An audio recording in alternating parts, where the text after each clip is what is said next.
لوگ عام طور پہ مدد کرنا چاہتے ہیں اپنا حصہ ڈالیں اس آزمائش کی گھڑی میں اپنے بھائیوں کے لیے، لیکن آپ کو معلوم ہے ہمارے ملک میں اس معاملے میں بھی بہت کچھ ہم دیکھتے ہیں گھپلے سامنے آتے ہیں۔ میرا اپنا ذاتی تاثر ہے، میں آپ سے کوئی تصدیق تائید نہیں کروانا چاہ رہا، لیکن دیانتداری سے پوچھنا چاہتا ہوں، اختلاف سے قطع نظر جماعت اسلامی نے اس طرح کی جو رفاہی سرگرمیاں کی ہیں اس میں بڑی شفافیت اور بڑی پاکیزگی ہوتی ہے۔ آپ کا کیا تاثر ہے لوگ اگر مدد کریں؟ میرا بھی یہی تاثر ہے، بلکہ میں نے ابھی جو کچھ میں ذاتی طور پر کرنا چاہتا تھا اس کے لیے بھی یہی کہا کہ انہی کی خدمات اس میں لینی چاہیے، اس لیے کہ انہوں نے ایک تاریخ بنائی ہے 70-80 سال میں۔ ان سے آپ سیاسی لحاظ سے، مذہبی لحاظ سے جو چاہے اختلاف کریں، لیکن خدمت خلق کا ان کا نظام بہت قابل اعتماد ہے۔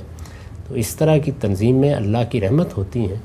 اس کا مطلب یہ ہے کہ اللہ تعالیٰ نے ابھی بھی کچھ لوگوں کو یہ حوصلہ دے رکھا ہوا ہے کہ وہ لوگوں کے سامنے پورے اعتماد کے ساتھ کھڑے ہو کر اپنی ذمہ داریوں کو انجام دے سکیں۔ تو میں تو ہمیشہ ان کے اس کام کو بڑی تحسین کی نظر سے دیکھتا ہوں، اور ہماری پوری قوم دیکھتی ہے، اس لیے بہت اعتماد بھی کرتی ہے۔